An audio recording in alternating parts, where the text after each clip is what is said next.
It's another sunny day in Middle-earth, and battle is upon us.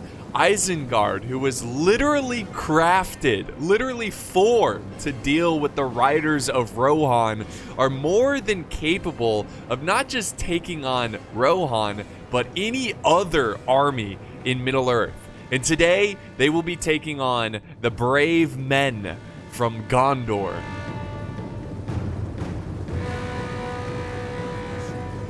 The battlefield is lush with green grass. It is fairly even, where the terrain is not going to give an advantage to either side. Gondor has mustered a force of 7 Gondorian swordsmen, 3 Vale men-at-arms, 3 Attilian deadly rangers, 2 units of Prince's Coast Guard, 2 Knights of the Silver Swan, and of course their general, which is a Silver Swan unit. Across the battlefield, Isengard is bringing 3 Uruk-hai crossbows, 7 Uruk-hai infantry, 2 half-orc spears, 1 on each flank, 2 units of White Hand stormers, 2 Uruk-hai pikemen, and of course, we cannot forget the 3 Dawnless Horse Raiders. And finally, they have their general, which is a White Hand Stormer unit. Alright guys, so here you can see that Gondor is advancing forward. Both armies are advancing forward. This is going to be a nice competitive 1v1 fight. Now on the other side, of course, we have Isengard advancing as well. Both armies have their skirmishers in the front, and I assume they're going to start this off with a nice little skirmish, a skirmish between the two archer forces, crossbows versus Attilian rangers. So while that's going on, we actually have some weird deployment here, some weird troop deployment from Gondor. We have 1 unit of Knights of the Silver Swan really far away. Now, I'm going to be honest, I don't know if he intentionally left this unit over here or he just forgot about it, which is possible. It happens to the best of us. So they're way over here from the battle, and then over here we have actually a little bit, I think the fighting has really begun here. The Knights of the Silver Swan have begun to pursue these Dawnless Horse Raiders, and they actually do catch up to them. This is actually pretty big. The Knights of the Silver Swan in close combat can win. They have the skill set to destroy this cav, but yeah, these riders are going to try to use their speed to escape that, and also use their range with their jabbies to try to kill these Silver Swan Knights before they kill them. Let's go back over to the center where the infantry is going to clash. Look at this beautiful charge. So Isengard is going in, and I assume the skirmish was very short between these two forces, and now the Uruk-hai infantry is going to clash with the Gondorian infantry. You can even see one of the Gondorian officers here. Love the Gondorian style, the long hair, the beards. That's a fresh look. But yeah, a lot of the Gondor men have long hair, and they're just doing the best they can to hold back this Isengard force.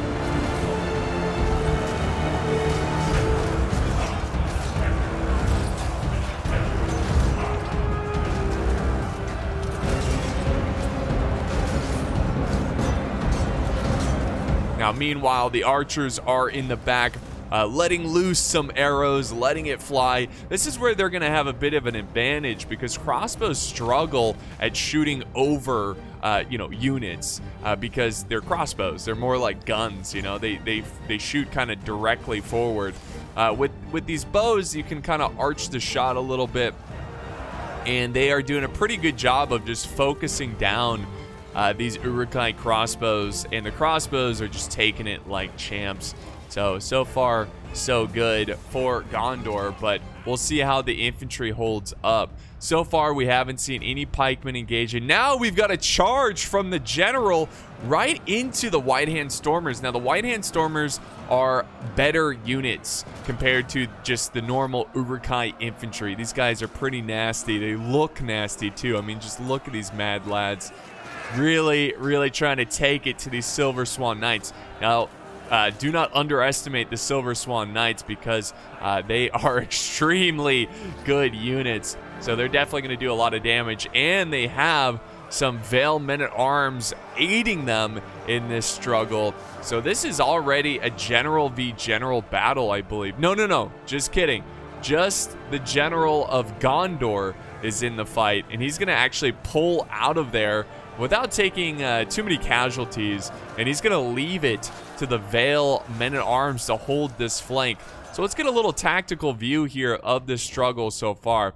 So you can see that the general's falling back. Isengard's moving up some half-orc spears on. This would be the left flank of Gondor, the right flank of Isengard. And then over here, here's the front line. You've got spears moving in. Now you've got Uruk-hai pikes going to the front. You have a Silver Swan. Looks like they're getting chased by the Dunlending horse raiders, but they might be going for the general. That could be a possibility. We also have more Dunlendings way in the back. It's getting crazy back here. Lots of cav just running around as this infantry brutally fight each other and maintain this front. A really fantastic flank here by these men-at-arms aiding the Gondor infantry and surrounding Isengard's Uruk-hai infantry.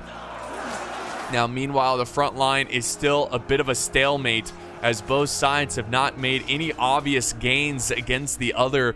I really can't say who's going to win this engagement in terms of this infantry, this front line. But so far, it's ooh. Lots of blood has been shed for these Athenian Rangers who are really still just focusing fire on the crossbows. And I gotta say, I think their crossbows are actually winning this. It does appear to me that the crossbows are taking those arrows like champs. There's still a ton of them, and they're just letting loose a ton of arrows. Now, right now, the Athenian Rangers are in range of the Isengard pikemen, so they're going to try to take them out and get them off the battlefield. Naturally, he's going to fall back as pikeman. Where was that other pike unit? No way. Was this the other Isengard pike unit? No, these are the half-orc spears that are currently breaking. Gondor is, it seems to me, okay, there they are. There they are. But they've yet to engage. They're right behind this infantry. But Gondor has an opportunity to push through this gap and get behind these pikes. He's yet to take it. Meanwhile, there's a pocket of troops fighting the general. So he kind of has two options here. He can join this fight against the Isengard general, or he can push forward and try to get behind the Uruk-hai pikemen.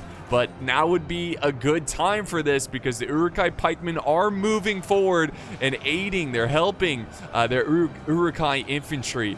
Now he goes for the push. This is huge for Gondor. Let's see if he goes for it, if he clashes his forces. Meanwhile, guys, we got some Silver Swan Knights getting behind enemy forces. It looks like Gondor is just really doing a great job in this battle so far. It looks like it's kind of tipping towards Gondor's favor, but the balance of power is still even, and it's impossible to know at this point.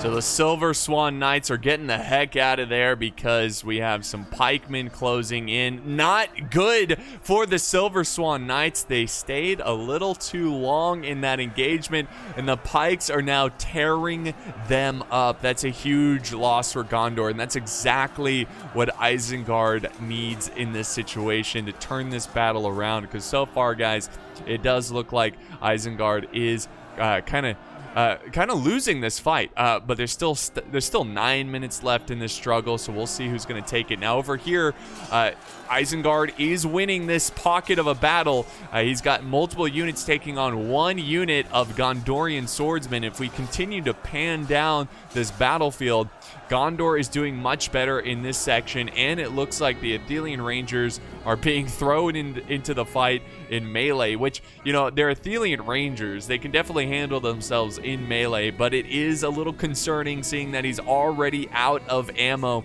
which means he's not going to be able to strategically attack certain units. But over on this side, it does appear that these half-orc spears are overwhelming the men-at-arms, but the men-at-arms could turn this one around. It's just too early to tell. Back over on this side, we got another good matchup between the Uruk. Oh no, these are White Hand Stormers. These guys will, yeah, they will definitely defeat these men-at-arms. I think they've got this. So let's zoom out here and kind of see what's going on over on this front. So once again, the Dawnless Days, I haven't really seen these guys do anything other than chase down the Gondor Cav unsuccessfully. See, nice little move there by Gondor. See, oh, this is big. This is big. So this general better survive. They've got to make it. So he's trying to cut down these Dawnless Days horse raiders. It looks like that's the last of the horse raiders. And look, they're even oh, they just kind of suck, don't they? But the Silver Swan are doing wonders there. Gondor is wow, massive break. Well, wavering. Now, they're not breaking yet. They're a little concerned, but and they're starting to recover now. So yeah, this is a little alarming if you're Team Isengard. Isengard has definitely kind of struggled here in this battle. Their infantry has been flanked. The Gondorian Cav is creating a lot of issues, and Gondor looks fairly healthy over here, but they are going to have to take on these White Hand Stormers who just broke through the men-at-arms, the Vale men-at-arms. Now, let's not forget that Isengard still has high killing potential with these Uruk-hai crossbowmen chilling in the back of the lines. We never know what's going to happen next. The pikemen over here just clean out this Gondorian front line. It appears that the Prince's Coast Guard are no match to the Uruk-hai pikemen. I just don't think they have as good as reach. They look fantastic, though. Look at these uniforms. They just don't have as good of a reach. Now, he does have his Prince's Coast Guard, the other unit that he brought to the table, over on this side of the battlefield. They need to defeat this unit quickly. This is the general. If they can kill him, they have a shot at winning this battle, because this is so back and forth. I mean, honestly, at one point it looks like Gondor's winning. The next point, Isengard's getting small gains. We'll see what happens here, but this seems very critical, extremely critical, and we'll see if Isengard can keep his general alive, but this does not look good for him as Gondor charges in and brings hate upon this Isengard general. And just look at these shields. They look so lifelike. They look like heavy, rusty metal. Oh man, Isengard looks so sick in this mod. So let's zoom out and see what's going on from a bigger view. So Isengard is doing fairly well over here. He does have some half-orc spears charging in, and they might actually defeat Gondor on this flank. That is huge because their general is in dire trouble. Now the pikemen... Whoa, okay, Isengard's general has just fallen, guys. That's going to cause a huge morale bust for Isengard, but it's not over. Even without a general, Isengard fights on. The Uruk-hai crossbowmen opening fire. Whoa, enemy general has fallen. I cannot believe that.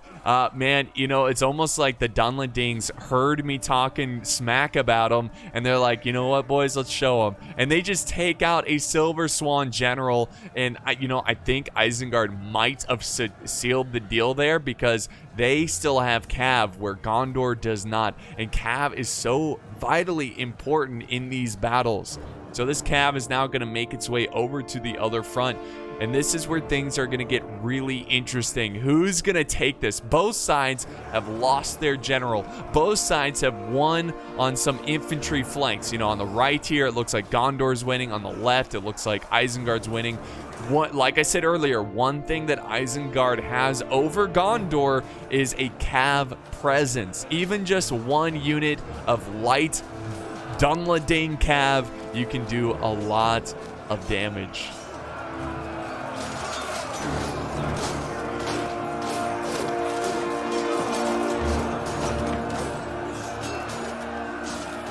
Oh. Someone lost their sword over there. I always enjoy watching the fighting animations. And there we go. Gondor has cleaned up the Isengard soldiers.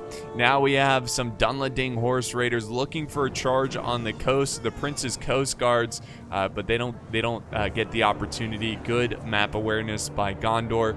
Now over here, Gondor has cleaned up what's left of the Isengard crossbows. So that's another thing that, you know, if you're rooting for Gondor, you should be glad they're gone, because crossbows can rack up a lot of kills. And since Gondor doesn't have a lot of doesn't have any cav, it's going to be tough dealing with archers, but they dealt with them, so that's good for them.